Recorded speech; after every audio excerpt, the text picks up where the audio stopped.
Hello, Vinita ma'am. Yes, Can you hear yes. me? Ma'am, the meeting is live on Facebook. Okay, I'll start. There are two people I've messaged you. Please let them in. Okay, we need to check the message. Okay. Yeah, thank you.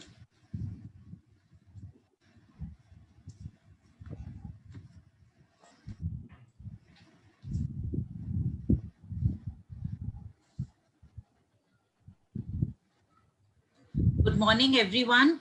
I welcome you all to the webinar on leave rules organized by the Internal Quality Assurance Cell of Atmaram Snatan Dharma College. On behalf of IQAC, I welcome the speaker, Mr. Nihaluddin Siddiqui, Administrator of Al Falah University, Faridabad. Sir, we are really glad that you took out time for us to conduct this session. Thank you, sir.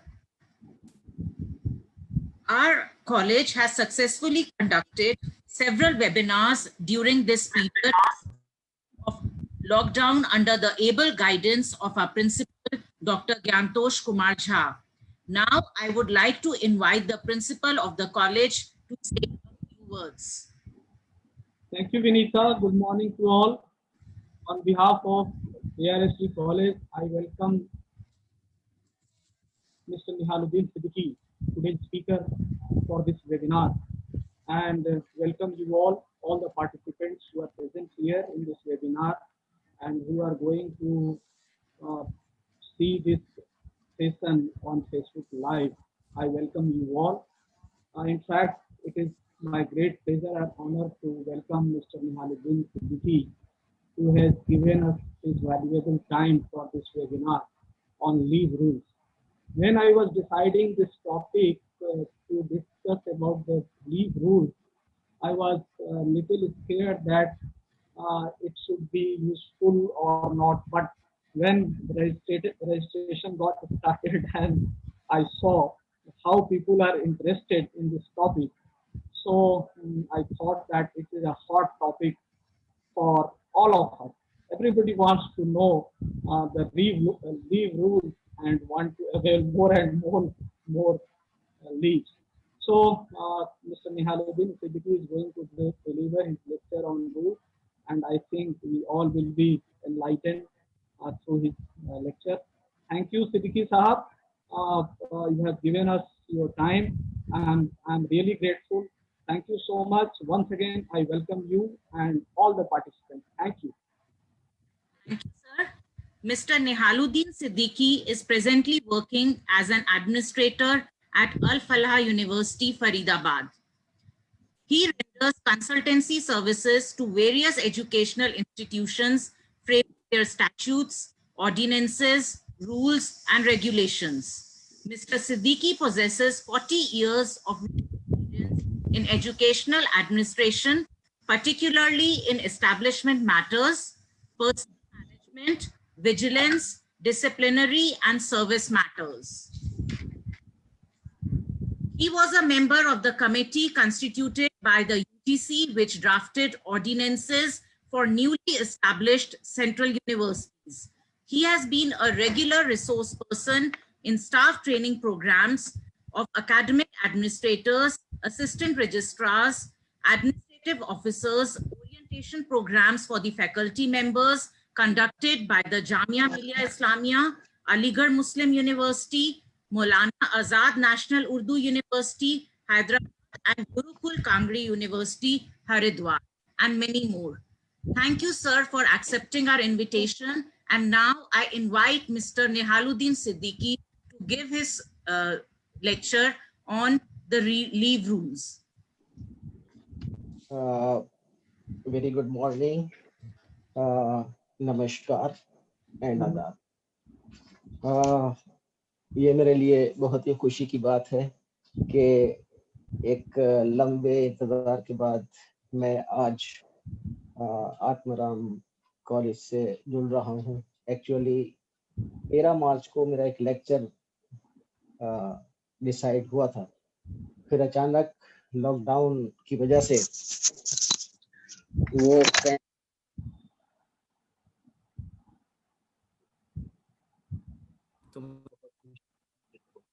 Accept कर लिया। जहाँ तक Atmaram college के teachers का ताल्लुक है, इन लोगों से मैं इंटरेक्शन करता रहा हूँ during orientation programmes, various orientation programmes organized by Jamia Millia Islamia. In February also, there were some participants from Atmaram College.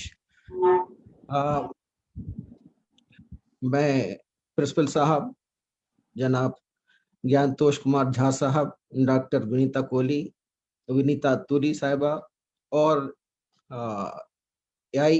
IQAS cell के सभी लोगों का शुक्रगुजार हूं कि उन्होंने मुझे यहाँ पर बात करने का, इंटरेक्शन करने का मौका दिया। मेरे लिए ये थोड़ा सा एक नया एक्सपीरियंस है, क्योंकि वेबिनार में पहली बार मैं पार्टिसिपेट कर रहा हूँ।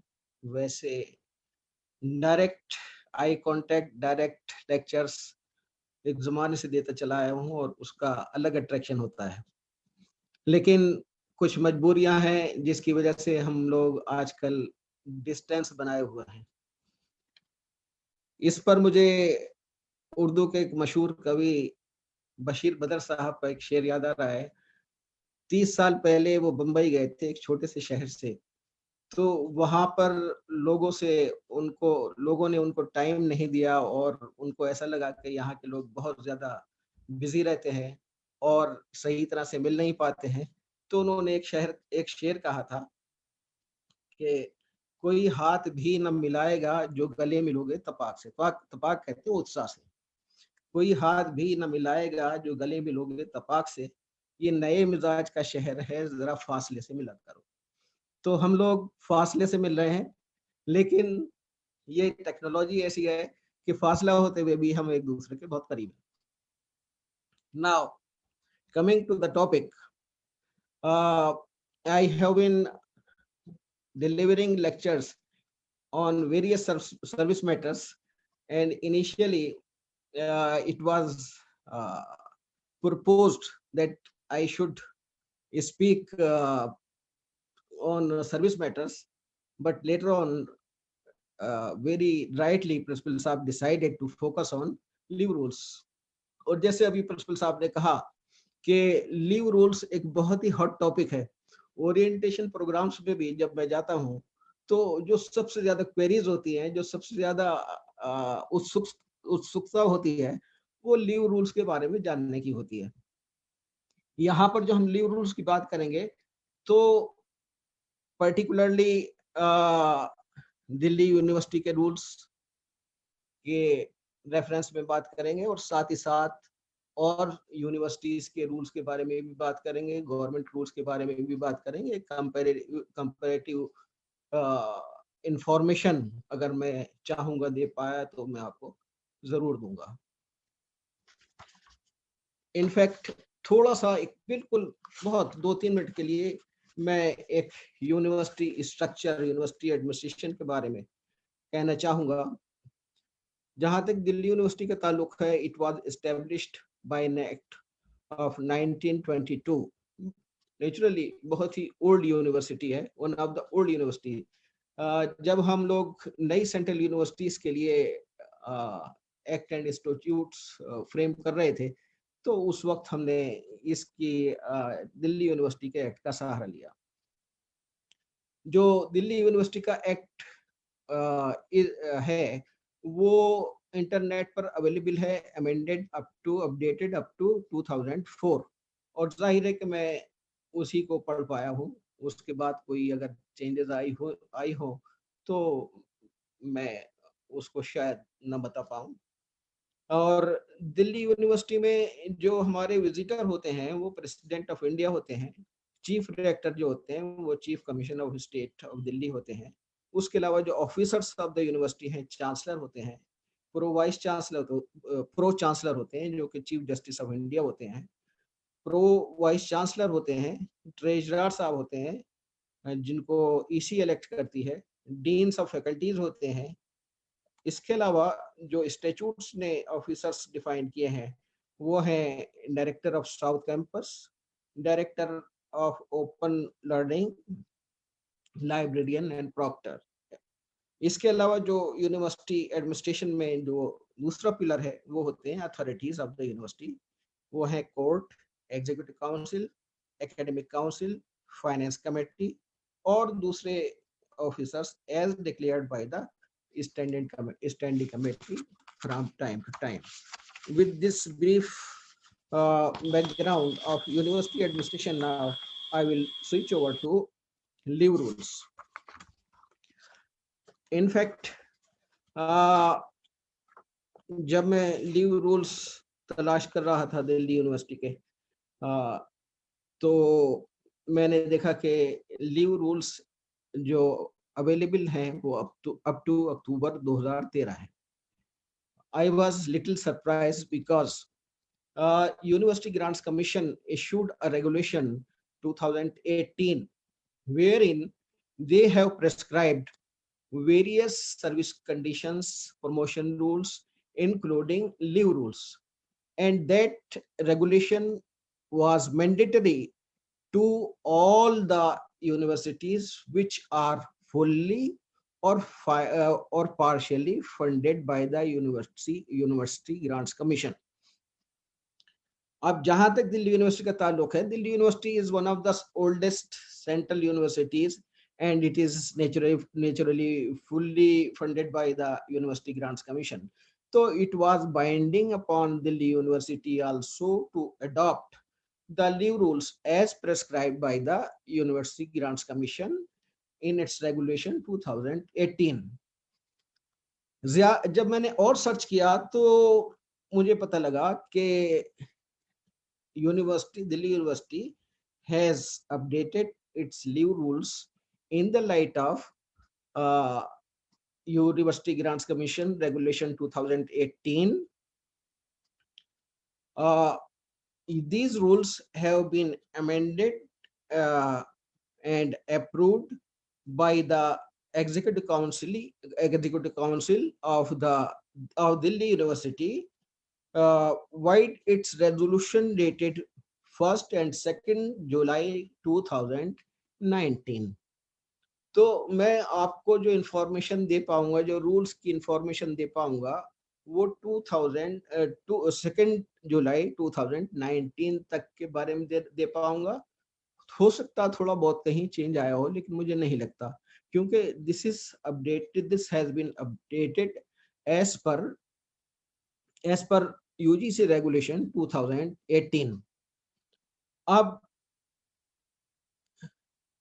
लीव की जहां तक हम बात करते हैं, तो हमारे कुछ दोस्त जो हैं वो एडमिनिस्ट्रेटिव स्टाफ के भी इस वेबिनार को देख रहे होंगे, सुन रहे होंगे, ज्यादातर टीचिंग स्टाफ के मेंबर्स हैं।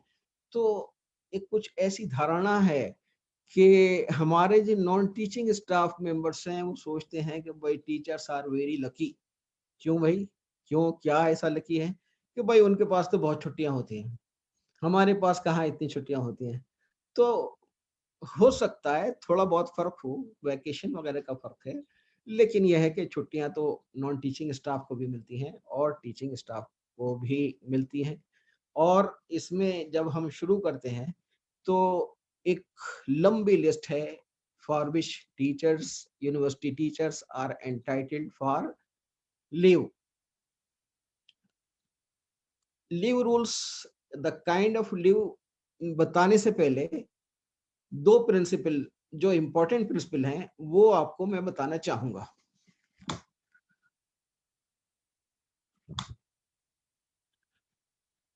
Number 1, leave can not be claimed as a matter of right. In fact जब मैं किसी ओरिएंटेशन प्रोग्राम में या ट्रेनिंग प्रोग्राम में जब मैं लेक्चर देता हूं, तो मैं कैपिटल लेटर्स में ये प्रिंसिपल लिख देता हूं कि leave can not be claimed as a matter of right, number 1। Number two इसका प्रिंसिपल ये है कि one should not proceed on leave unless it is sanctioned। दो मेन इसके प्रिंसिपल्स हैं जो हमको फॉलो करने चाहिए और जिनके बारे में हमें मालूमात होनी चाहिए। अब लीव रूल्स कौन see what kind of leave are applicable to our teachers as well as non-teaching staff members. Number one, casual leave.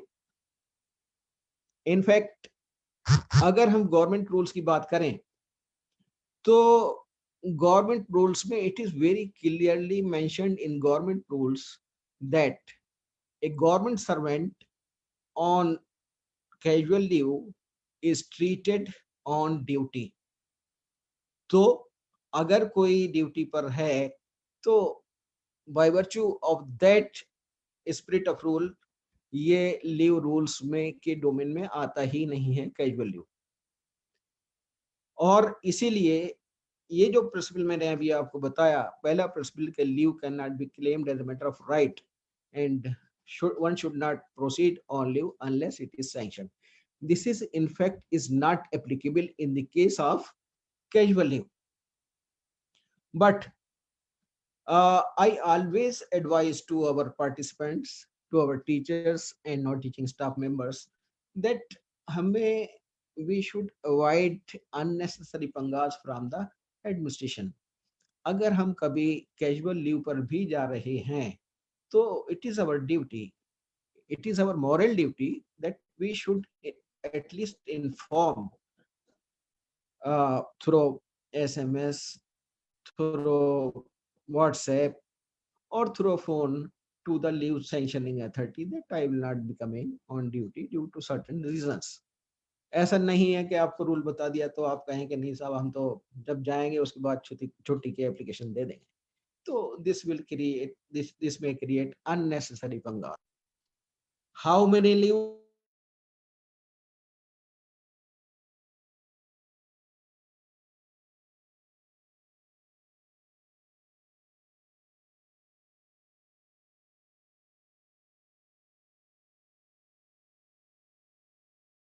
in a year?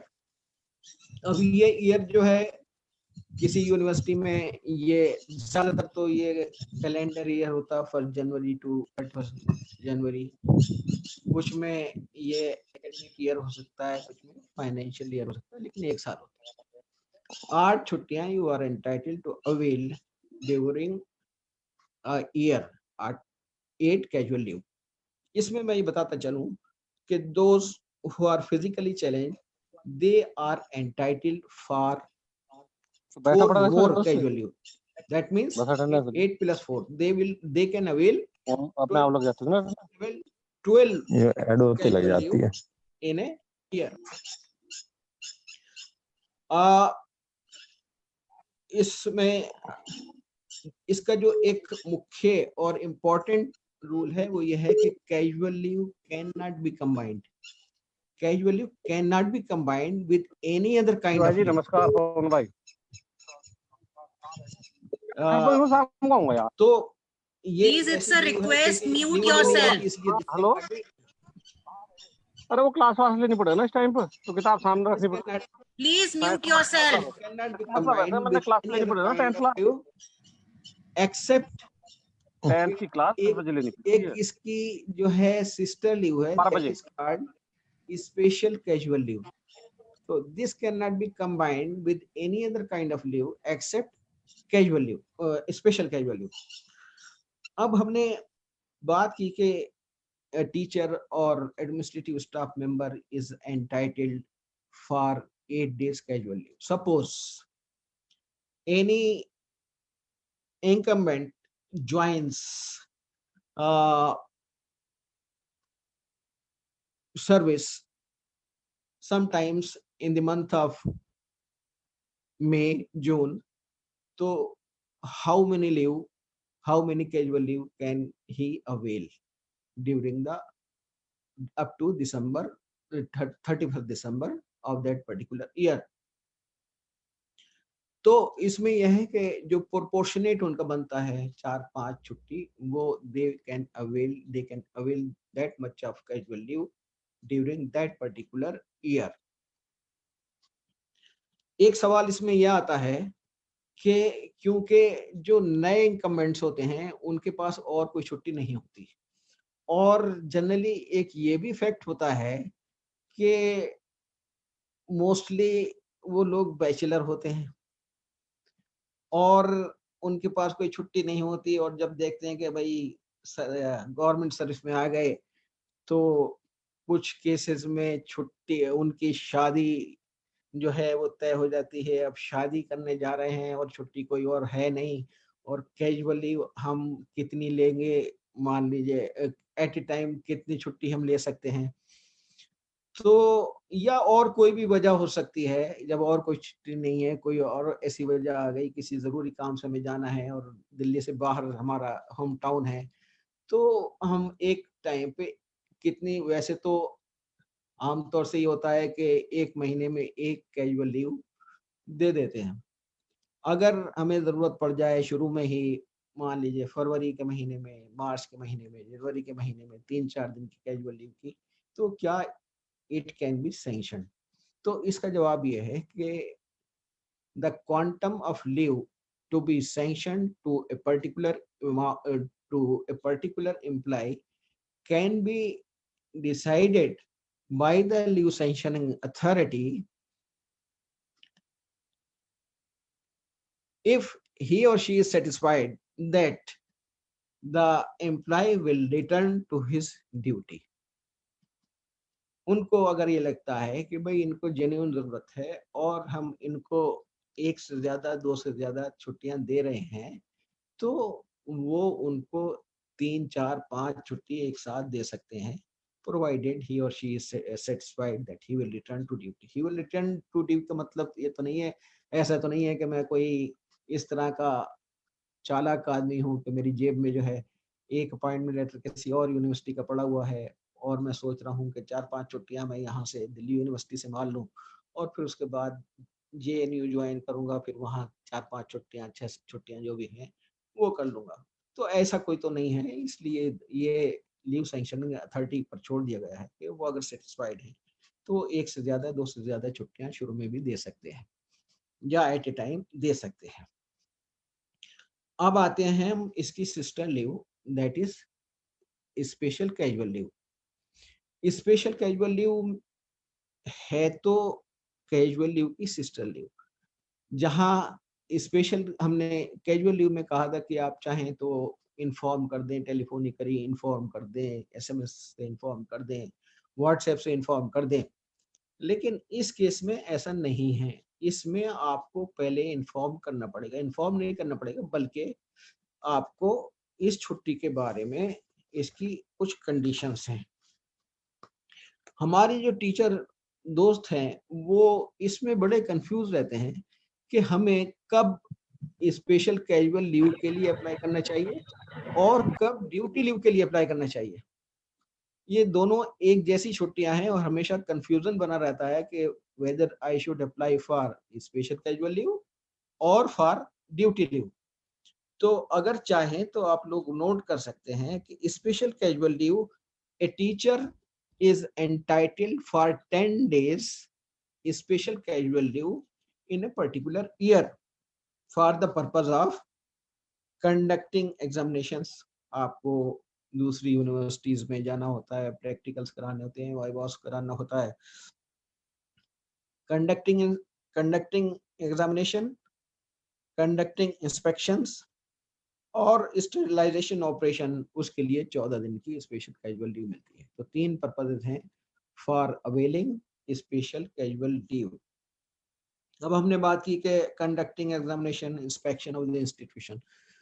तो जब आपको किसी जगह एग्जामिनेशन कंडक्ट करने जा रहा है तो naturally you will receive invitation from that particular university और that particular college. So in order to apply or in order to avail this special casual leave, you are required to send application in advance along with the invitation letter received from the particular college or university. Without that it cannot be considered. तो यहाँ पर वो principal applicable हो गया कि you cannot proceed only unless it is sanctioned। अब कई बार ऐसी सिचुएशन होती है कि किसी कॉलेज ने मुझको नॉमिनेट किया फॉर कंडक्टिंग एग्जामिनेशन, मैंने उनको कंसेंट भेज दी, बट सडनली एक दिन पहले शाम को मैंने इन्फॉर्म किया कि due to certain personal reasons I will not be able to conduct your practical examinations. अब कॉलेज के लिए, यूनिवर्सिटी के लिए प्रॉब्लम खड़ी हो जाती है कि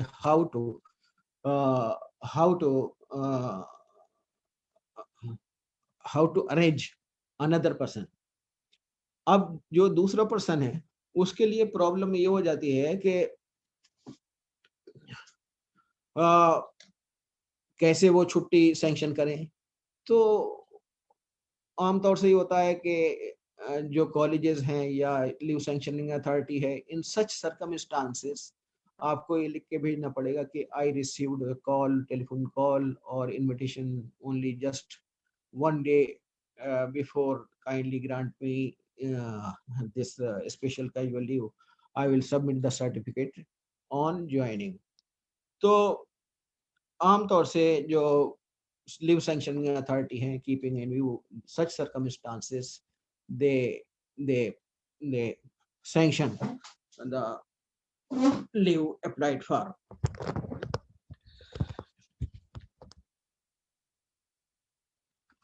अब special casual leave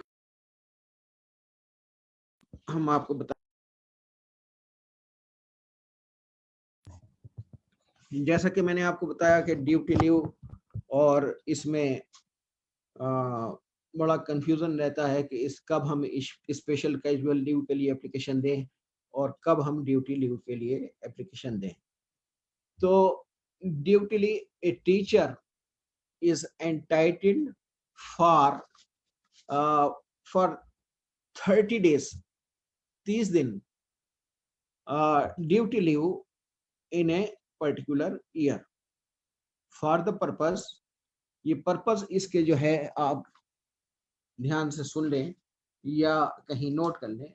for attending orientation programmes, refresher courses, research methodology workshops, faculty induction programmes, congress, symposia and seminars as nominated by the university or with the permission of the university.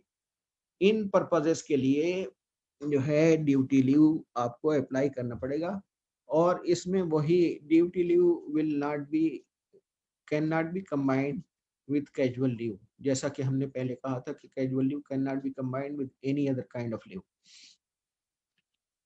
तो duty leave can be combined with other kind of leave except casual leave.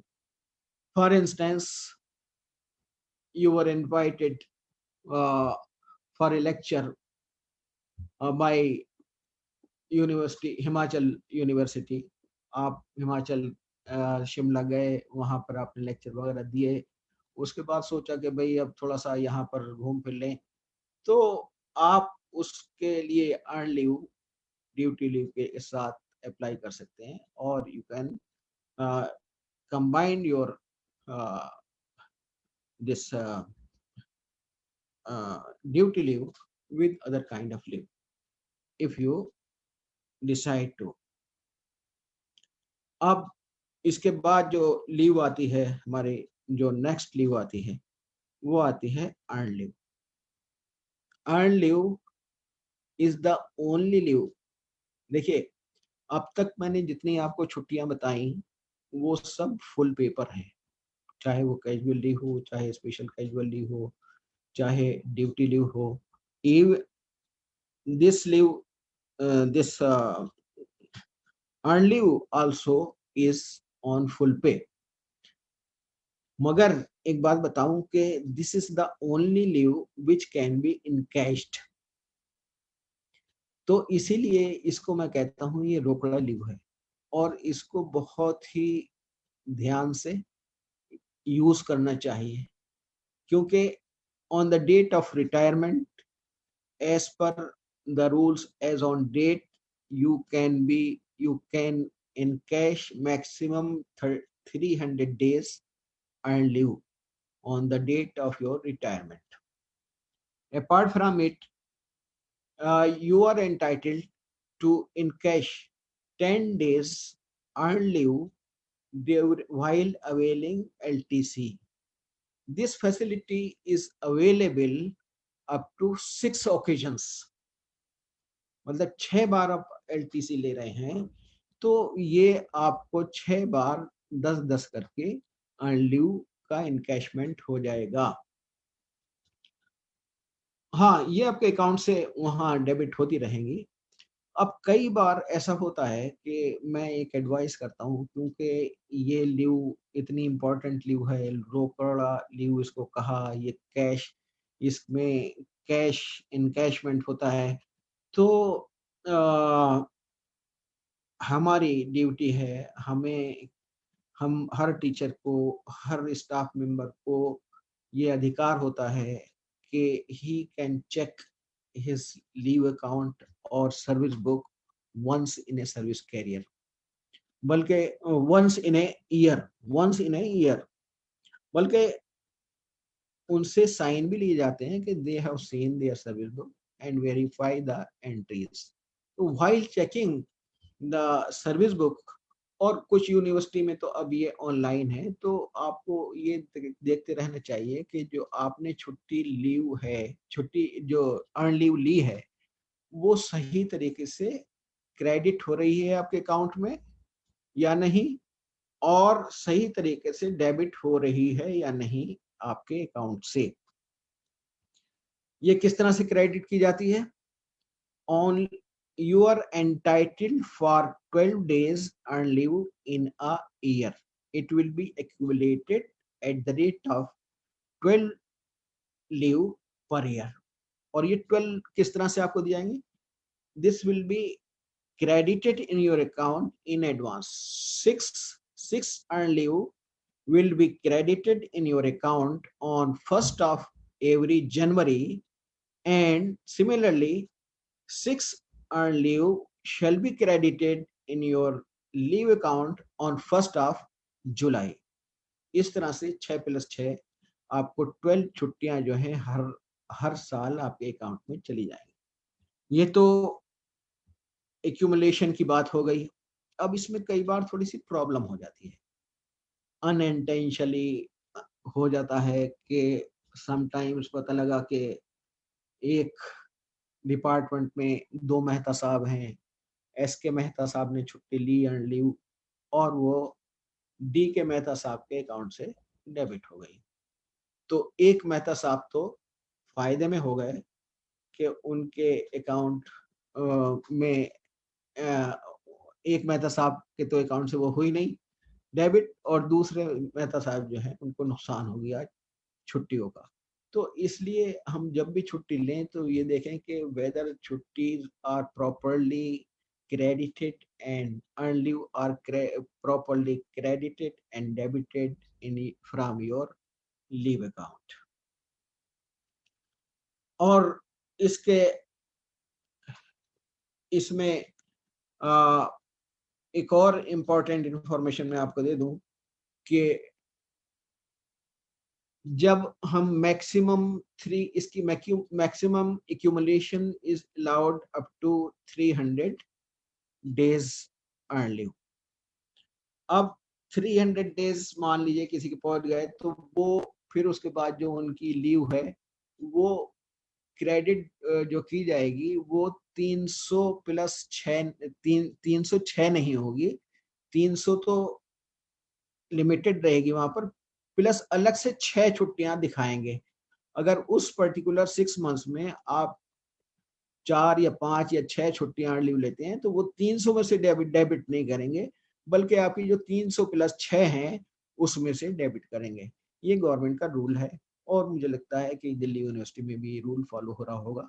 और ये आपके information के लिए मैंने ये बताया, इसका मैक्सिमम इनकैशमेंट का, मैक्सिमम छुट्टी का, अर्न लीव का एक्यूमुलेशन का रूल बताया आपको। एक और इसमें इम्पोर्टेंट इंफॉर्मेशन ये है कि sometimes you means our teachers are asked to perform duties during vacations. तो उसमें अगर फर्ज कीजिए suppose a teacher is asked to perform 30 days duty during summer vacations, so he or she will be entitled for credit of earned leave at the rate of 1/3 of the period he or she spent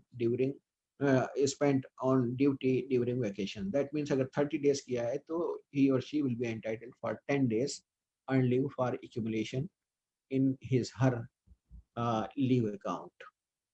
मगर इसके लिए आपको office को बताना पड़ेगा और वो order दिखाना पड़ेगा. only after that the office will be able to credit that much of earned leave in your account.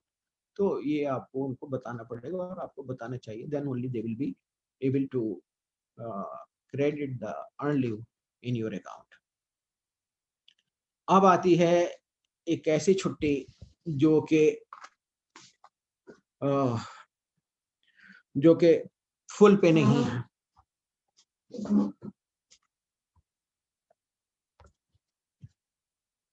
ये छुट्टी इसको कहते हैं हाफ पे लीव. इसके नाम से ही नोमेनक्लेचर से ही पता लग गया कि दिस छुट्टी इज नॉट फॉर फुल पे. आप जब ये छुट्टी अवेल करेंगे तो आपको हाफ पे मिलेगी. Every employee whether teaching or not teaching, they are entitled for 20 days half pay leave, for accumulation of 20 days half pay leave in his her account.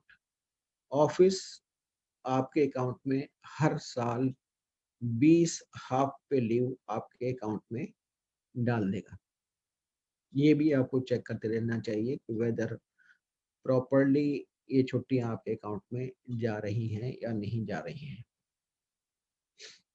और इसका एक्यूमुलेशन जो है वो 480 दिन तक हो सकता है आपके लीव अकाउंट में. किस पर्पस के लिए कब हम लेंगे ये छुट्टी? नेचुरली कौन चाहेगा कि उसको पूरी छुट्टी पूरी पे ना मिल करके कम पे मिले? ये सिर्फ उन सर्कमस्टांसेस में मिलता है जब हमारे पास कोई और छुट्टी नहीं होती, किसी वजह से हमारी सारी अर्न लीव खत्म हो गई, कैजुअल लीव खत्म हो गई, तो हम चाहेंगे कि चलो भाई ये जरूरत है तो कोई ऐसी छुट्टी ले लें जिसमें भले ही कम पे मिले, तो हम ये छुट्टी अवेल कर सकते हैं. ये छुट्टी जो है ये विद मेडिकल सर्टिफिकेट भी मिल सकती है और प्राइवेट अफेयर्स पर भी मिल सकती है. हाफ पे लीव जो है with medical on medical grounds as well as for private affairs, half pay leave can be sanctioned. इसी की एक सिस्टर लीव है जिसको हम कहते हैं कम्यूटेड लीव, जो जनरली इसको लोग कहते हैं मेडिकल लीव. इसको मैंने सिस्टर क्यों कहा? इसको मैंने सिस्टर यूं कहा कि अगर आप छुट्टी फुल पे लेना चाहते हैं, किसी वजह से आप बीमार हैं और आप छुट्टी लेना चाहते हैं, तो आप फुल पे ले लीजिए. जहां हमने बताया कि वो हाफ पे लीव एक साल में 20 मिलती हैं, तो अगर आप इसको फुल पे लेंगे तो ये 10 हो जाएगी.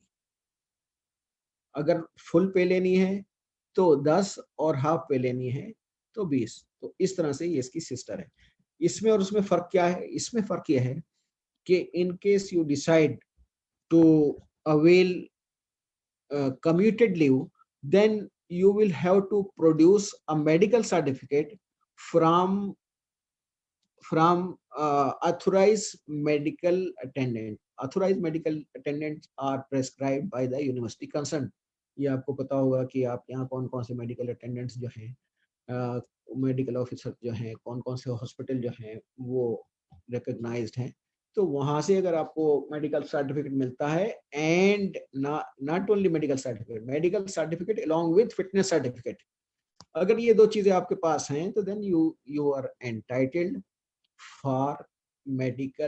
For commuted leave. और ये मैंने आपको बता दिया कि आप हर साल ये आपको 10 मिलेंगी और मैक्सिमम एक्यूमुलेशन इसका जो है वो 240 डेज है. इसीलिए इसका डबल मैंने हाफ पे के बारे में बताया था कि this can be accumulated up to 480।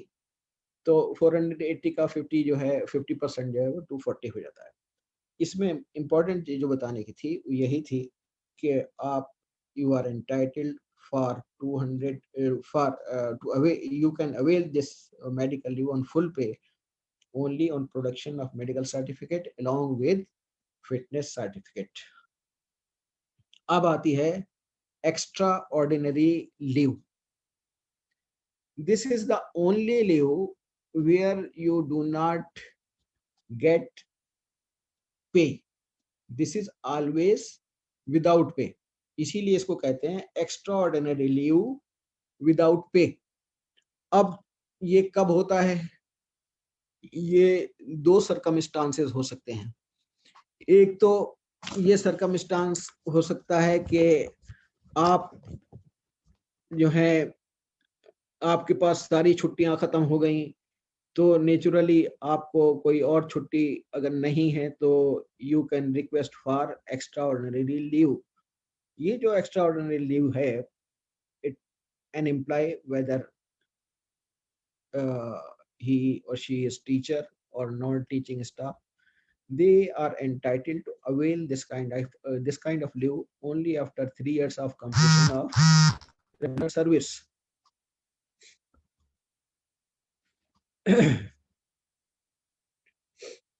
3 साल की सर्विस के बाद you are entitled to avail extraordinary leave. एक एम्प्लॉय चाहे वो टीचिंग कम्युनिटी से हैं या नॉन टीचिंग कम्युनिटी से हैं, they are entitled to avail 5 years of extraordinary leave in his her service career. अब इसमें एक पर्पस तो ये हो सकता है कि हमारे पास कोई छुट्टी नहीं है तो हम ये छुट्टी लेने पर मजबूर होंगे। दूसरा पर्पस जो है वो ये हो सकता है कि हमको कहीं अच्छा और हमें मान लीजिए you are working in Delhi University and you get an offer from Jamia Millia Islamia और JNU or any other university on the post of associate professor. So naturally you would like to join that higher post. In such circumstances, in India or outside India, you can avail extraordinary leave for taking up teaching assignment. अब ये मान लीजिए teaching assignment पर हम गए हैं और हमको छुट्टी एक्स्ट्राऑर्डिनरी लीव के लिए हम अप्लाई किया हमने, तो कितनी छुट्टी हमको मिल सकती है? इसमें जो रूल मैंने देखा दिल्ली यूनिवर्सिटी में और यूनिवर्सिटी में भी है कि 3 years, not more than 3 years at a time, and rest of the 2 years can be availed later on. अब ये डिपेंड करता है university to university. For example in Jamia Millia Islamia there was a rule that a teacher can avail extraordinary leave for 3 years, then rest of the 3 years can be availed only after completion of 5 years of service. After joining and serving 5 years, he or she can avail rest of the 2 years of service. Later on it was decided कि नहीं भाई ऐसा क्यों करते हैं, ऐसा कीजिए कि वो 3 साल बाद ज्वाइन करें, 2-3 दिन, एक आध हफ्ता, 10 दिन, 15 दिन काम करें, फिर he or she can avail rest of the 2 years of service. तो जहाँ तक आपके ऑर्डिनेंसेस में लिखा हुआ है, रूल्स में लिखा हुआ है, वो 3 years लिखा हुआ है. अब मुझे पता नहीं कि क्या कंडीशन है आपके यहाँ, कितना सर्व करना पड़ेगा दोबारा ज्वाइन करने के लिए. तो कुल मिला के ये हुआ कि दिस छुट्टी is without pay. It can be availed up to 3 years. Then after serving some period, you can avail rest of the 2 year service in your service career. कई लोगों को क्योंकि इसमें कोई आपको पे नहीं मिल रही है, जब पे नहीं मिल रही है तो आपको इसमें कोई इंक्रीमेंट नहीं मिलता है इस पीरियड, तो कई लोगों को ये डर होता है whether this chutti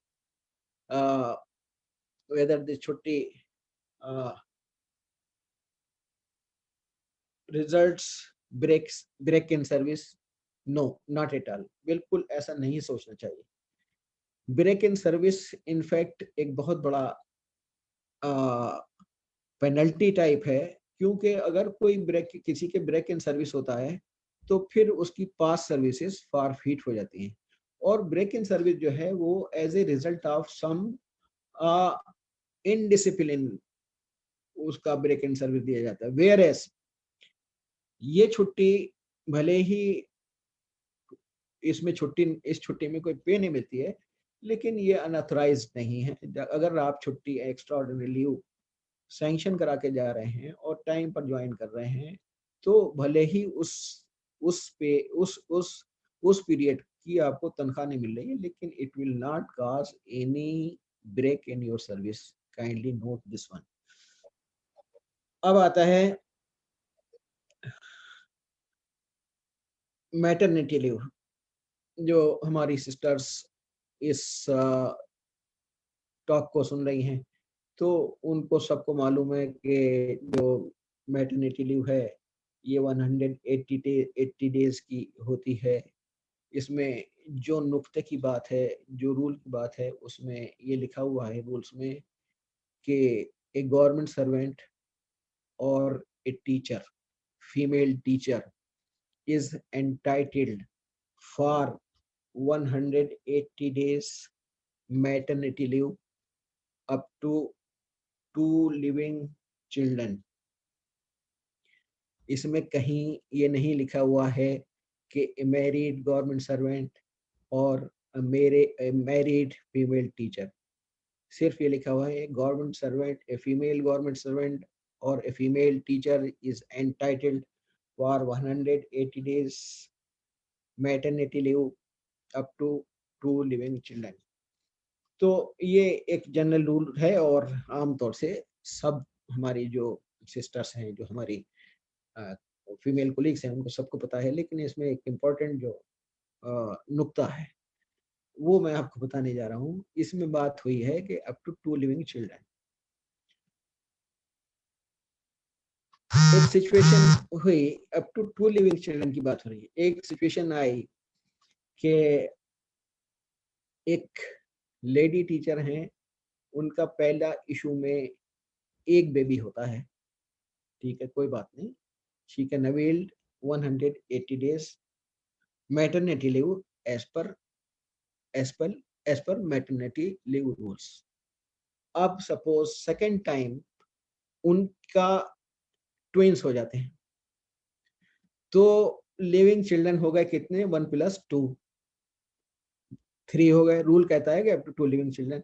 लेकिन इसमें क्योंकि ये कोई अपने बस की बात नहीं है, तो इस केस में अगर एक बच्चे के बाद 2 ट्विंस हो जाते हैं, even then she will be entitled for maternity leave up to 180 days. अब एक और सिचुएशन मैं आपके सामने लाता हूँ. दूसरी सिचुएशन ये है कि एक फीमेल टीचर या एक फीमेल यूनिवर्सिटी एम्प्लॉय के पहले ही बार में ट्विंस हो गए. अब क्या होगा? तो उनका खाता खत्म हो गया. She will not be entitled for maternity leave during her service career, क्योंकि 2 living children उनके हो गए. A teacher can combine this maternity leave with other kind of leave. जो इतनी हमने छुट्टियां बताई, एक्सेप्ट कैजुअल लीव और special casual leave, duty leave, उसके अलावा जो छुट्टियां हैं वो उनके साथ इनको कंबाइन कर सकते हैं. अब सॉरी, एक और छुट्टी के बारे में हम बात करते हैं, वो है child care leave. A female teacher is entitled for 730 days child care leave in her service career. इसमें भी लिमिटेशन 2 बच्चों की है। शुरू के 2 बच्चे, अगर किसी के 3 हैं, रूल आने से पहले 3 है तो, लेकिन जो बड़े 2 बच्चे हैं उनके, वो 18 साल तक के बच्चों के लिए किन पर्पस के लिए, उनके एग्जामिनेशन के लिए, उनकी पढ़ाई के लिए या उनकी मेडिकल केयर के लिए ये छुट्टी दी जाती है। अब इस छुट्टी में, जब ये छुट्टी आई थी तो बड़ा अजीब वहां पर सिचुएशन हो गई थी ऑफिसेज में, डिपार्टमेंट्स में, कि जब ये नई नई छुट्टी आई तो जिन लोगों के बच्चे 16 साल के थे, 16.5 साल के थे, 17 साल के थे, 17.5 साल के थे, तो उन्होंने सोचा कि भाई चलो भागते चोर की लंगोटी पकड़ो, अगर 17.5 साल का है तो 6 महीने की चाइल्ड केयर लीव ले लो। किसी किसी का 16 साल का था तो उन्होंने सोचा कि चलो भाई 2 साल की चाइल्ड केयर लीव ले लो। खैर वो फिर बाद में जो है, ये अब तो काफी पुराना रूल हो गया और अब सब कुछ स्मूथ चल रहा है, मगर प्रॉब्लम, एडमिनिस्ट्रेटिव प्रॉब्लम्स ऑफिसेज में आती हैं, डिपार्टमेंट्स में आती हैं। सपोज एक डिपार्टमेंट में 5 फीमेल टीचर हैं और सभी के बच्चे जो है वो 18 साल से कम के हैं और वो सभी जो हैं छुट्टी अवेल करना चाहती हैं, स्पेशल चाइल्ड केयर लीव। तो क्या हमारे प्रिंसिपल साहब या लीव सैंक्शनिंग अथॉरिटी सिर्फ इस बेस पर उनको 5 को छुट्टी सैंक्शन कर देंगे कि क्योंकि she is entitled for availing child care leave? जवाब है नो, क्योंकि यहाँ पे प्रिंसिपल तो वही लागू होता है कि leave can not be claimed as a matter of right, और प्रिंसिपल साहब को या जो भी एडमिनिस्ट्रेटर वहाँ पर है उन्हें तो डिपार्टमेंट चलाना है, उन्हें तो बच्चों को क्लासेस करवानी है। तो अब कैसे, मान लीजिए 5 टीचर्स ने अप्लाई किया और उसमें से आ, आ, कुछ कहती हैं कि उनका बच्चा जो है वो बोर्ड के एग्जामिनेशन में बैठ रहा है, कुछ कहती हैं कि उनका बच्चा जो है वो अभी 2nd क्लास में है, 1st क्लास में है, उसकी तैयारी करानी, तो नेचुरली छुट्टी उसकी कंसीडर की जाएगी जहां जिसका बच्चा जो है बोर्ड के एग्जामिनेशन में बैठ रहा है। इस तरह से प्रायोरिटीज तय कर ली जाती हैं। इसके अलावा भी और कई एडमिनिस्ट्रेटिव प्रॉब्लम्स आती हैं कि एक केस में when I was dealing this such type of matters, एक केस आया, a female teacher requested for the grant of 2 years child care leave for on medical grounds of her baby. मुझे लगा कि शायद ये जो बीमारी, which illness she has stated in her application, does not require her presence with the baby for such a long period. Then I referred the case to the medical officer.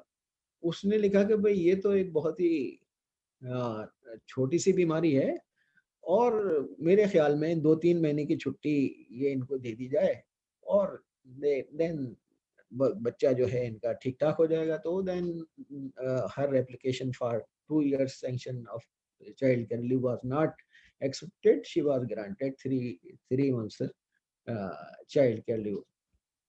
तो ये देखना पड़ता है कि हम कितने लोगों को छुट्टी दे सकते हैं। सिर्फ एंटाइटलमेंट ही काफी नहीं है, बहुत सी चीजें देखनी पड़ती हैं।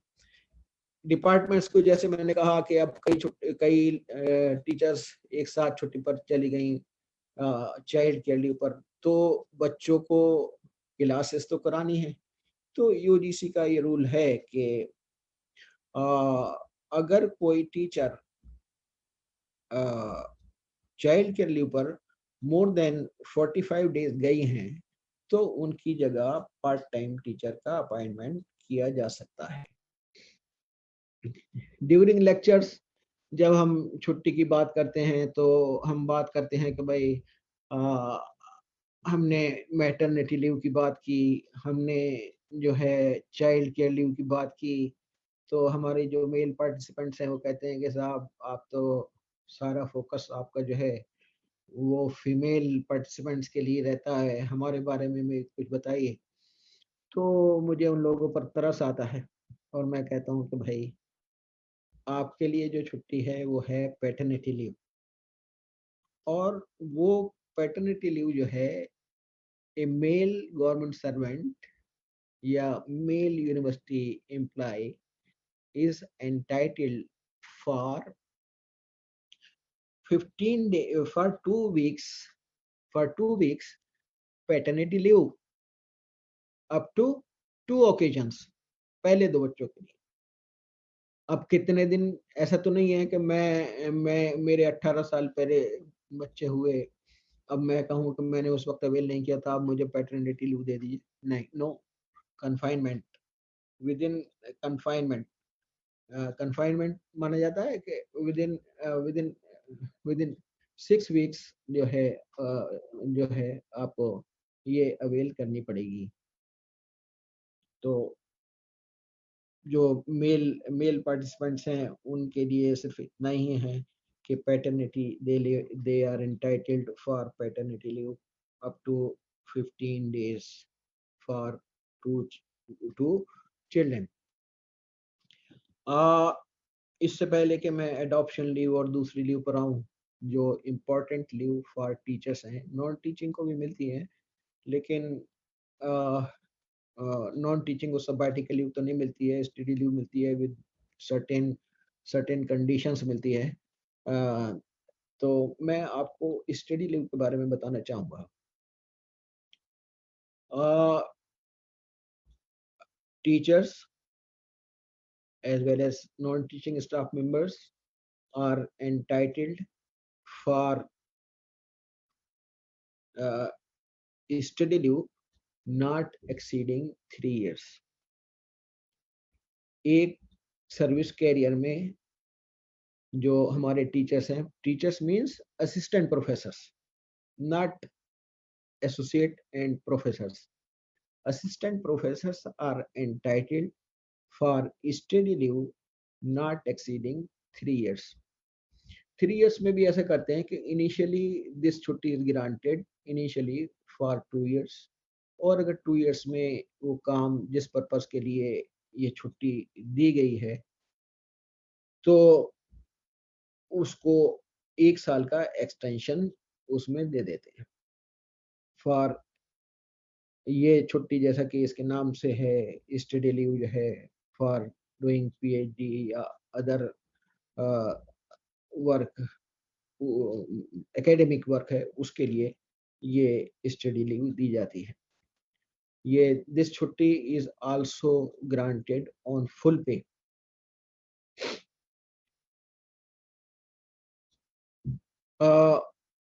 इसमें अगर कोई असिस्टेंट प्रोफेसर ऐसे हैं कि उनके रिटायरमेंट में लेस देन 5 years हैं तो ही और she will not B entitled for study leave, number 1। दूसरी बात यह है कि ये छुट्टी क्योंकि आपको फुल पेपर दी जा रही है और नेचुरली आप जो एकेडमिक वर्क करेंगे, जो भी एकेडमिक अचीवमेंट्स आप करेंगे तो उससे आप का कैरियर प्रोग्रेशन होगा। ये आपके कैरियर प्रोग्रेशन के लिए दी जा रही है। तो इसमें यह है कि ऐसा नहीं है कि आप इस छुट्टी को लें और एंजॉय करना शुरू कर दें कि भाई स्टडी लीव ली और अपने मजे मारने लगे, ऐसा होता है। मुझे मालूम है कि in one of the cases one of the teachers requested for the grant of study leave for 3 years. She was granted, as per rule, she was granted study leave initially for 2 years. जब छुट्टी उनकी 2 साल complete हो गई तो she requested for the grant of another extension for another 1 year in her study leave. study leave में एक rule ये है कि आपको प्रोग्रेस रिपोर्ट सबमिट करनी होगी। हर 6 महीने में आपको ये बताना पड़ेगा यूनिवर्सिटी को कि इस 6 महीने में आपने क्या काम किया है, क्या प्रोग्रेस की है, आपने क्या एकेडमिक अचीवमेंट्स किए हैं, आपका कितना एकेडमिक वर्क हुआ है, कितना बाकी है। जब उनकी एप्लीकेशन आई तो मैंने उनसे पूछा कि आपने कितना काम कर लिया है, जो जिस पर्पस के लिए आपको छुट्टी दी गई थी। In reply to our query, she replied that by the grace of Almighty, I have completed introductory chapter of my research work. तो बड़ा अजीब लगा कि आप 2 साल में अगर इंट्रोडक्टरी चैप्टर कंप्लीट कर रहे हैं, तो 1 साल में क्या कर लेंगे? तो उस केस में उनकी छुट्टी she was not granted leave, and whole leave salary paid to her during 2 years was recovered from her salary. तो इस बात का आप ध्यान रखें कि अगर आप स्टडी लीव पर जाते हैं तो उसको उसी पर्पस के लिए यूटिलाइज करें और उसकी प्रोग्रेस रिपोर्ट भेजते रहें। और इसमें आपको मैं बताऊं, जब आप स्टडी लीव पर जाते हैं तो आपको श्योरिटी बॉन्ड भी देने होते हैं। और एक मजेदार केस में आपको बताऊं कि एक टीचर हमारे यहाँ से स्टडी लीव पर गए 3 साल के लिए, और वो यूनाइटेड स्टेट्स गए थे। वहाँ उन्होंने 3 साल की छुट्टी अवेल की, और on the basis of his qualifications he was selected in one of the best companies in the state. उसके बाद उन्होंने वहाँ वो ज्वाइन कर लिया, और हमने उनसे कहा कि भाई आप वापस आइए। वो नहीं आए।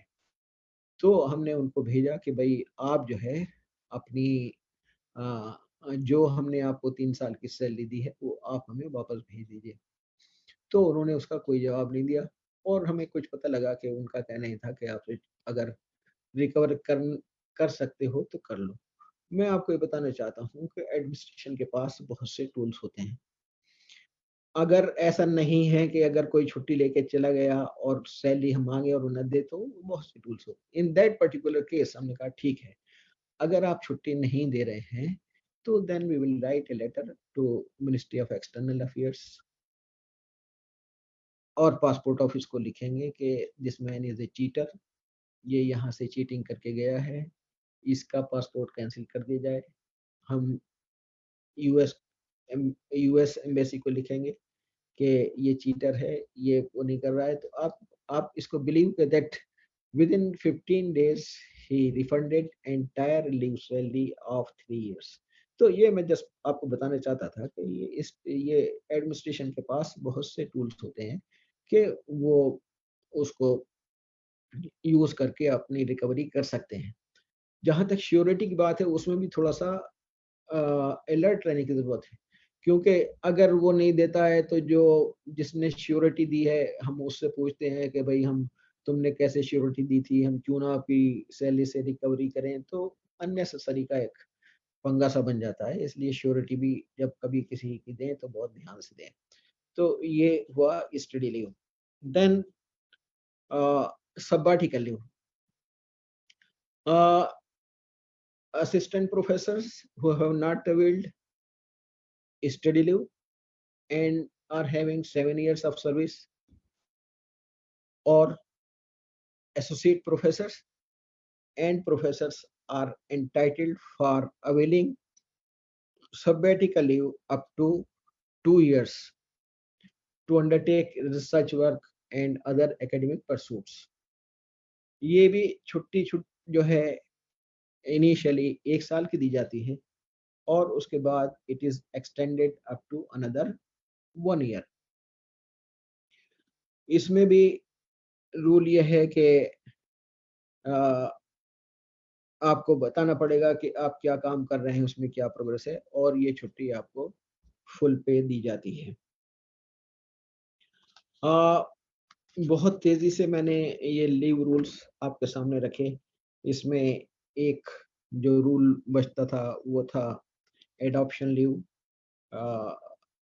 Again female university teachers, female university employees are entitled for availing adoption leave. Adoption leave जो है वो 1 साल तक की मिलती है। प्रॉपर एडॉप्शन होना चाहिए। बच्चा जो है जो अडॉप्ट कर रहे हैं वो 1 साल से कम का होना चाहिए। ये कुछ कंडीशंस इसके साथ हैं। इसके अलावा एक नई छुट्टी जो ऐड हुई है वो सरोगेसी लीव इसमें ऐड हुई है। इसकी सेम कंडीशंस हैं which are applicable for maternity leave. इसके साथ मेरे ख्याल में टाइम पूरा हो गया है और मैं इस टॉक को यहाँ पर ख़त्म करना चाहूँगा और अगर कुछ क्वेश्चंस हैं तो यू आर वेलकम। सर बहुत क्वेश्चंस हैं। थैंक यू फॉर बहुत कुछ बहुत सारे क्वेश्चंस हैं। So we are going to take few important ones. First question, sir, is that whether a person can avail 10 days earned leave encashment on HTC also. Yeah. I have already explained that you are entitled to encash 10 days earned leave for availing HTC या LTC जो भी आप इसको कहते हैं up to 6 occasion। 6 HTC या LTC जो आपकी हैं उनको 6 occasions तक आप ये अर्न लीव अवेल कर सकते हैं। जरूरी नहीं है कि आप even if you request for 1 day casual leave in order to avail HTC or LTC, you will be paid 10 days encashment of earned leave। जरूरी नहीं है कि आप अर्न लीव ही अप्लाई करें उसके लिए। ठीक है। Okay, is it clear? हाँ जी सर। सर नेक्स्ट क्वेश्चन है Anita from Anita Rani. Special casual leave can be taken for academic purposes also. For academic purposes. नहीं, इसके particular purposes हैं which during the lecture I have defined. Again I repeat, special casual leave can be sanctioned for conducting examinations, number 1. Number 2, to inspect institutions। ये 2 purposes हैं इसके अलावा other academic purposes नहीं होंगे। अब अदर एकेडमिक पर्पसेस आप क्या हो सकते हैं? Attending orientation programme, refresher course, research methodology workshops, faculty induction programmes, congress, symposia, seminar, etc. For that purpose you can avail duty leave, for which you are entitled for 30 days duty leave in a particular year. Okay. हाँ जी sir, thank you sir. Sir, next question is from Miss Sonia Mange, that when an employee covered under NPS scheme goes on deputation or on extraordinary leave to serve in or outside India, would he or she required to get deposited leave salary and pension contribution amount to his or her main employer on resuming duties back in order to get that foreign service period qualifying for future retirement or pensionary benefits? This question has two different queries. Number 1, suppose a person proceeds on deputation. So in case of deputation, leave salary and pension contribution is remitted by the borrowing department. As far as NPS is concerned, in NPS cases, they will have to remit the university's share. Borrowing department will remit the university's share. As far as leave, extraordinary leave is concerned, that will have to deposit by the employee concerned. But as per new pension rules, if an employee has more than 10 years service, so he or she will be entitled for full pensionary benefits. Full pensionary benefits means last pay 50% of the last pay done by him or her. So I do not advise to remit leave salary pension contribution in case an employee is having more than 10 years qualifying service and he or she has availed extraordinary leave. He or she should not pay leave salary pension contribution, because on the basis of 10 or more years of service, she or he will be entitled for full salary benefits. In case he is willing, she is willing, she can remit the university's contribution. Is it clear? Yes, sir. Thank you, sir. Sir, there is one question that as per the rules, teachers are entitled for 1 day earned leave against 3 days duty performed during vacation. Yeah. This provisions varies from college to college. In some colleges have been giving and others don't give. What is the reason and how to rectify this problem? I will request to all the teachers to kindly go through UGC regulation 2018, for which I had mentioned in my initial remarks. 2018 UGC regulation 2018 prescribes service conditions, leave rules, etc., etc., and that UGC regulation is binding on all the universities which are fully or partly funded by the University Grants Commission. अगर वो नहीं दे रहे हैं तो they are violating the orders of the violating the regulation of the UGC. So they should request, they should pursue the case with reference to the provisions as contained in the UGC regulation 2018. और UGC regulation 2018 में भी clear लिखा हुआ है कि अगर किसी को आप बुलाते हैं ड्यूरिंग वेकेशन तो आपको 1/3 छुट्टी उनको उनके अकाउंट में अर्न लीव देनी पड़ेगी. ठीक है. Sir, there is one question from Amita Handa. Kindly clarify about leave rules for ad hoc employees as well. देखिए, as such ये जो भी जितने भी हमने रूल बताए, these rules are applicable for whole time salaried employees, चाहे वो टीचर्स हैं चाहे नॉन टीचिंग स्टाफ हैं. As far as ad hoc employees are concerned, there are no prescribed rules binding. I should say there is no regulation, UGC regulation for ad hoc teachers. Generally, an ad hoc teacher or ad hoc employee is granted one casual leave per month at the rate of one casual leave per month, and they are entitled and some colleges they give them earn leave also. During the period of 6 months, they are granted 6 days earn leave. This is the practice. This is not a rule. This is the practice for ad hoc teachers. Okay. Thank you, sir.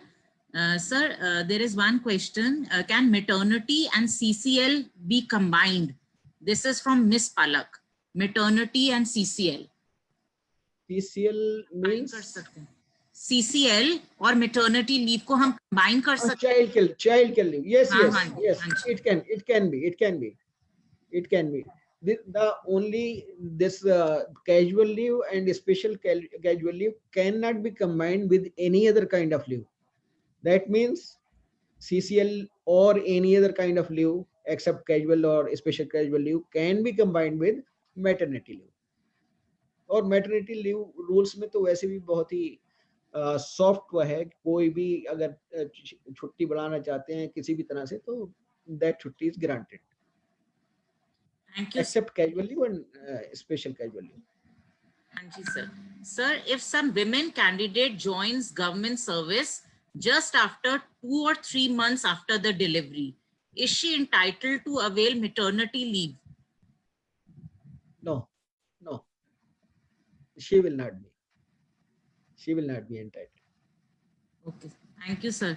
Sir, from Dr. Anupama Mahajan, can the sabbatical be taken in parts, that is 1 year at a time? Sabbatical leave. Sabbatical leave is granted 1 year, that can be extended up to another 1 year. तो अगर वो लेना चाह रहे हैं 1 साल तो ले सकते हैं. और कंटिन्यूएशन में कि ब्रेक करके भी ले सकते हैं? नहीं, ब्रेक करके भी ले सकते हैं. ब्रेक करके भी ले सकते हैं. Sir, Mr. Praveen Kumar, he wants to ask, can a non-teaching staff get study leave for PhD? हाँ, ये है. देखिए, जो बात थोड़ा सा ये आती है ना कि टीचर्स के लिए बहुत सी लीव का प्रोविजन है और नॉन टीचिंग के लिए नहीं है. तो वैसे तो हमने जितनी छुट्टी बताई, सब for all those leaves are applicable to non teaching staff also. Now coming to this study leave and sabbatical leave. For sabbatical leave, non-teaching staff are not entitled to avail sabbatical leave. As far as this study leave is concerned, इसमें ये देखना पड़ता है. Supposing I am working as section officer in your office, and I request that I want to do PhD in Sanskrit or some other subject or in sociology, तो छुट्टी will not be sanctioned. देखिए, teacher में भी यह है कि वो उसी सब्जेक्ट में हायर एकेडमिक परसूट करना चाह रहे हैं, अपनी स्टडीज को एनहांस करना चाह रहे हैं, तो that for that purpose study leave is granted. अब suppose I am working in your college as section officer और मैं पीएचडी करना चाहता हूँ संस्कृत में और किसी उसमें, तो that does not justify the grant of study leave. हाँ, in case I want to do PhD in MBA educational administration, जिससे लगता है कि अगर ये छुट्टी मुझको दी गई तो मैं थोड़ा सा और अच्छा कर पाऊंगा, तो then that can be considered for the grant of study leave. In that case, to not teaching staff members. Thank you, sir. Sir, there is one question from Dr. Renu. When anyone is on CCL, can't she take her child outside the city for appearing in entrance exam?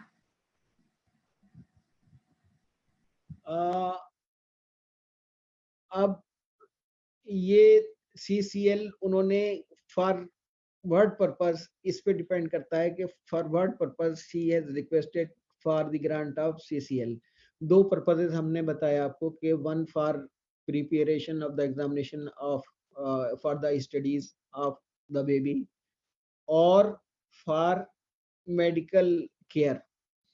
अब अगर वो medical care है पर के लिए ली है, तो अगर सीरियस मेडिकल केयर के लिए है तो फिर ये कैसे होगा कि वो उसको ले जा करके वहां पर एग्जाम देने जाएंगी, तो वो जस्टिफाई नहीं करता है.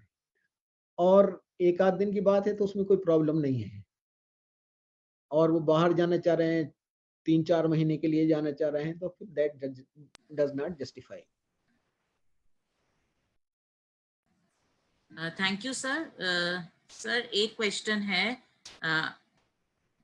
अनुराधा राजेश से, whether contractual female staff is entitled for maternity leave, ad hoc staff. देखिए, as far as maternity leave is concerned, इसमें जो हमारे टीचर्स हैं या नॉन टीचिंग स्टाफ हैं, इसके रूल्स के बारे में क्लियर नहीं है. But as far as labour law is concerned, मैं आपको बताऊं, लेबर लॉ में बहुत क्लियर है कि इवन जो लेबर हमारे यहाँ काम कर रही है, तो she is entitled to avail maternity leave. In the spirit of that reference, contractual staff is also should also be entitled for maternity leave. But there have been so many cases, so many references which have come to me where the college or where the employer has not sanctioned maternity leave to contractual employees.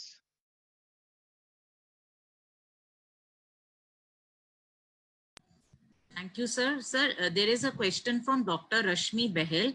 How many years of service should be before the retirement while taking sabbatical leave? वो sabbatical leave हो चाहे study leave हो, तो ये 5 साल से पहले पहले आपको जो है ले लेनी चाहिए। जिनका less than 5 years and they will not be considered for the grant of sabbatical leave or study leave। एक और रूल इसमें मैं आपको बता दूं कि अगर किसी ने ऐसा होता है कि मैंने छुट्टी सैंक्शन करा के रख ली, स्टडी लीव या सब्बैटिकल लीव, और मैं नहीं गया, तो अगर 12 महीने तक कभी नहीं की है तो it will automatically B cancelled.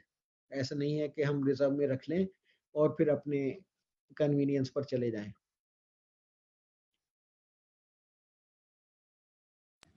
Sir एक क्वेश्चन है डॉक्टर रितेश भारद्वाज का। Can anyone join other university on higher position on extraordinary leave and will be back to the parent university with higher position? No, not at all. How can that parent university will allow him or her on a higher position? अब इसमें दो situations हो सकती हैं। देखिए, एक तो situation ये है कि while I was working as assistant professor, I was selected as associate professor in some of the universities. I requested for extraordinary leave from my parent university and I was granted। एक तो situation ये हो गई। On completion of that period of extraordinary leave, either I should have to come back to my parent university or should I tender technical resignation। देखिए, मैं यहाँ पर एक बात बहुत क्लियर बता दूं, जितने भी हमारे व्यूअर्स हैं उनको ईमान नोट कर लेना चाहिए कि there is a difference between simple resignation and technical resignation. In case you tender a simple resignation saying that on consequent upon my appointment in such and such university, I hereby resign from the post of assistant professor, so that will forfeit past services। and in case you write ke consequent upon my appointment on higher position in such and such universities, I hereby tender technical resignation, तो आपकी जो पास services हैं वो intact रहेंगी। अब यहाँ पर सवाल ये था कि वो जब वापस आएंगे तो क्या हायर पोजीशन पर ज्वाइन करा लेंगे। तो अगर उनका promotion under merit promotion scheme हो गया है तो देन ही और she will be allowed to join on higher position. वैसे यूं नहीं कि since he was working on as associate professor और हायर पोजीशन तो ही ये उनका हक बन जाता है कि वो अपनी पेरेंट यूनिवर्सिटी में आकर के हायर पोजीशन पे ज्वाइन करेंगे। ये बिल्कुल नहीं होगा। क्लियर? जी, थैंक यू सर। सर ये क्वेश्चन है Renu Gupta from the zoology department, Maitreyi College. Is it that commuted leave can't be taken by the assistant professors? No, each and every employee from class 4 to professor, they are entitled for commuted leave on medical grounds. It is granted on medical grounds.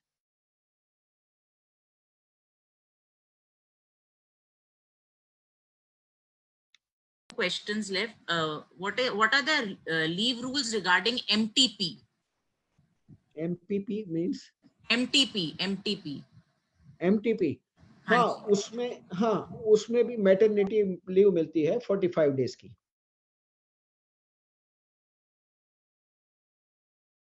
Medical termination pregnancy की बात कर रहे हैं ना आप? हाँ, 45 days maternity leave is granted. और for on any occasion, for any number of occasions, उसमें ये नहीं कह सकते फॉर 2 ओकेजन्स हो।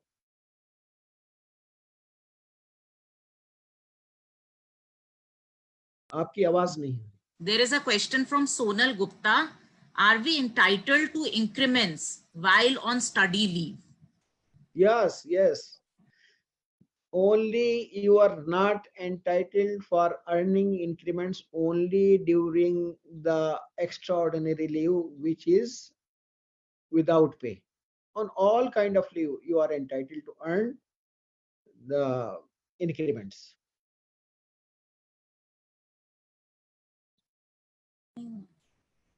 Thank you, sir. Thank you, sir, for your lecture on leave rules. which has really helped us in clearing all our doubts. And regarding different kinds of leaves, it was really very, very informative for all our inquisitive participants, both teaching as well as. I would request you, madam, to kindly, since I am rendering consultancy services without charging any penny, you can share my telephone number and email ID. Yes. Anytime any teacher, any employee is welcome to send their queries. I will definitely reply. और मैं आपका बहुत ज़्यादा आभारी हूँ, बहुत ज़्यादा शुक्रगुजार हूँ। हमारे प्रिंसिपल साहब डॉक्टर ज्ञानतोष कुमार झा साहब, आप डॉक्टर विनीता तूली साहिबा, मिस सोनिया जो लगातार कोशिश करती रहीं, और आपका पूरा रविंदर जी और आपकी पूरी टीम का मैं बहुत ज़्यादा शुक्रगुजार हूँ। और एक आखिरी शेर मैं आपसे फिर कहना चाहूँगा कि मेहरबान हो के बुला लो मुझे चाहे जिस दम, मैं कोई गया वक्त नहीं हूँ जो लौट के भी ना आ सकूं। और मुसाफिर हैं हम और मुसाफिर हो तुम भी। इसी मोड़ पर फिर मुलाकात होगी। खुदा हाफिज। Thank you. Thank you, sir. Thank you, sir. Thank you, sir. Thank you, Thank sir. you very much, sir.